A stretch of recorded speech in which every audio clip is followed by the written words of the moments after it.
മൂന്ന് മുന്നണികളും എന്ന് വെച്ചാൽ LDF, UDF, BJP മുന്നണികൾ സ്ഥാനാർത്ഥികളെ പ്രഖ്യാപിച്ചു കഴിഞ്ഞു. സ്ഥാനാർത്ഥി നിർണയം പൂർത്തിയാക്കി കഴിഞ്ഞു.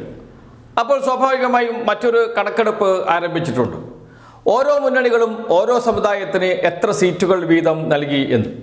ആ കണക്കെടുപ്പ് തുടങ്ങിയിരിക്കുന്നത് കേരള കൗമുദി ദിനപത്രമാണ്. സ്വാഭാവികമാണ്. ഈഴവ സമുദായത്തിൻ്റെ ആവശ്യങ്ങൾക്ക് വേണ്ടി നിലകൊള്ളുന്ന, പിന്നോക്ക വിഭാഗത്തിൻ്റെ ആവശ്യങ്ങൾക്ക് വേണ്ടി നിലകൊള്ളുന്ന ദിനപത്രങ്ങളിൽ ഒന്നാണ് കേരള കൗമുദി. അതുകൊണ്ട് തന്നെ സ്ഥാനാർത്ഥി നിർണയത്തിൽ പിന്നോക്ക വിഭാഗത്തിന്, ഈഴവ സമുദായത്തിന് എത്ര പ്രാതിനിധ്യം നൽകി ഓരോ മുന്നണികളും എന്ന് കേരള കൗമുദി പരിശോധിച്ചിട്ടുണ്ട്.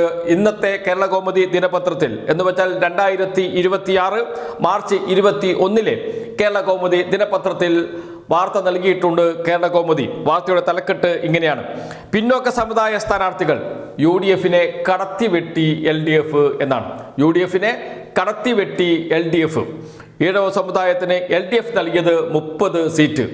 ഈഴവ സമുദായത്തിന് LDF നൽകിയത് 30 സീറ്റ്, UDF സീറ്റ് 17 മാത്രം. UDF സീറ്റ് വെറും 17 എന്നാണ് കേരള കൗമുദി കണക്കുകൾ ഉദ്ധരിച്ചുകൊണ്ട് പറയുന്നത്.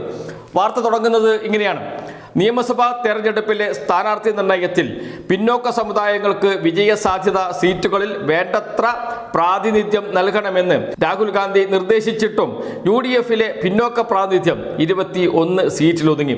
ഈഴവ തീയ സമുദായത്തിന് 17 സീറ്റാണ് നൽകിയത്. 2021 14 സീറ്റായിരുന്നു. അതേസമയം LDF പിന്നോക്കക്കാരായ 36 പേർക്ക് സീറ്റ് നൽകി. ഇതിൽ ഈഴവ സമുദായത്തിന് നൽകിയത് 30 സീറ്റ്. കഴിഞ്ഞ തെരഞ്ഞെടുപ്പിൽ 26 സീറ്റായിരുന്നു എന്നുകൂടി പറയുന്നു. ജനസംഖ്യാനുപാതികമായി ഈഴവർക്ക് 30 സീറ്റെങ്കിലും നൽകിയാലേ കോൺഗ്രസിനെ നഷ്ടപ്പെട്ട സമുദായ പിന്തുണ വീണ്ടെടുക്കാനും തുടർച്ചയായി 2 തവണ നഷ്ടപ്പെട്ട ഭരണം തിരിച്ചുപിടിക്കാനും കഴിയൂ എന്ന് AICCയുടെ എല്ലാ സർവേ റിപ്പോർട്ടുകളിലും മുന്നറിയിപ്പ് നൽകിയിരുന്നു. പിന്നോക്കക്കാർക്ക് വിജയ സാധ്യതയുള്ള അർഹമായ സീറ്റുകൾ നൽകണമെന്ന് ശിവഗിരി മഠം സന്ദർശിച്ച ലോകസഭ പ്രതിപക്ഷ നേതാവ് രാഹുൽ ഗാന്ധിയോട് ധർമ്മസംഘം ട്രസ്റ്റ് ഭാരവാഹികളും ആവശ്യപ്പെട്ടിരുന്നു. തുടർന്നാണ് രാഹുൽ ഗാന്ധി കോൺഗ്രസ് കേന്ദ്ര ഇലക്ഷൻ കമ്മിറ്റിക്ക് നിർദ്ദേശം നൽകിയത്. എന്നാൽ അന്തിമ സ്ഥാനാർത്ഥി പട്ടികയിൽ പിന്നോക്കക്കാരെ വെട്ടിനിരത്തൽ ആവർത്തിച്ചു. 2021 3 സീറ്റ് മാത്രമാണ് ഈഴവ സമുദായത്തിന് നീക്കിവെച്ചത്. നാടാ സമുദായത്തിന് 2 സീറ്റും ധീവര, ലത്തി സമുദായങ്ങൾക്ക് 1 സീറ്റ് വീതവും വിശ്വകർമ്മജർ ഉൾപ്പെടെയുള്ള മറ്റ് പിന്നോക്ക സമുദായങ്ങളെ പാടെ തഴഞ്ഞു. AICC നടത്തിയ വിവിധ സർവേകളിൽ പിന്നോക്ക സമുദായത്തിന് വേണ്ടത്ര പ്രാതിനിധ്യം നൽകണമെന്ന് ആവശ്യപ്പെട്ടിരുന്നു. അതനുസരിച്ച് തീരുമാനമെടുക്കാൻ രാഹുൽ ഗാന്ധി നിർദ്ദേശിക്കുകയും ചെയ്തിരുന്നു. എന്നാൽ അതേ രാഹുൽ ഗാന്ധി ഉൾപ്പെട്ട കേന്ദ്ര ഇലക്ഷൻ കമ്മിറ്റി എന്ന് വെച്ചാൽ ഹൈക്കമാൻഡാണല്ലോ അന്തിമമായി തീരുമാനിക്കേണ്ടത്. അന്തിമ സ്ഥാനാർത്ഥി പട്ടികയിൽ ഈഴവരെ വെട്ടിനിരത്തി, പിന്നോക്കക്കാരെ വെട്ടിനിരത്തി എന്നാണ് കേരള കൗമുദിയുടെ കണക്ക്. അത് ശരിയാണ് താൻ. പിന്നോക്കക്കാരെ വെട്ടിനിരത്തിയാൽ എന്താണ് കോൺഗ്രസിന് സംഭവിക്കുക? അതുകൂടി കേരള കൗമുദി മുന്നറിയിപ്പ് നൽകിയിട്ടുണ്ട് UDFനും കോൺഗ്രസിനും. അത് ഇങ്ങനെയാണ്: പിന്നോക്കക്കാരെ തഴഞ്ഞതോടെ തിരിച്ചടി. അതാണ് ആ ചെറിയ വാർത്തയ്ക്കുള്ള തലക്കെട്ട്. പിന്നോക്കക്കാരെ തഴഞ്ഞതോടെ തിരിച്ചടി. പിന്നോക്ക സമുദായങ്ങളെ തഴഞ്ഞു തുടങ്ങിയതോടെയാണ് UDFന്റെ നിയമസഭയിലെ പ്രാതിനിധ്യം ശുഷ്കമായത്. സഭയിൽ കോൺഗ്രസ് അംഗങ്ങളുടെ എണ്ണം 2016 21 2021 22 ഒതുങ്ങി. ഈഴവ സമുദായ പ്രാതിനിധ്യം 2 തവണയും 1 ഒതുങ്ങി. യഥാക്രമം 13 14 സീറ്റാണ് സമുദായത്തിന് കോൺഗ്രസ് നൽകിയത്.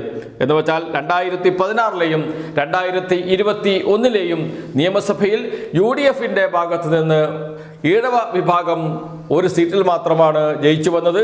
1 അംഗം മാത്രമാണ് നിയമസഭയിൽ ഉണ്ടായിരുന്നത് എന്നാണ് കണക്കുകൾ ഉദ്ധരിച്ച് കേരള കൗമുദി പറയുന്നത്. അതിൽ മറ്റൊരു കണക്ക് കൂടിയുണ്ട്. 2016 13 സീറ്റാണ് നൽകിയത് കോൺഗ്രസ് ഈഴവ സമുദായത്തിന്. കോൺഗ്രസിന്റെ നിയമസഭയിലെ പ്രാതിനിധ്യം അന്ന് 21 ഒതുങ്ങി.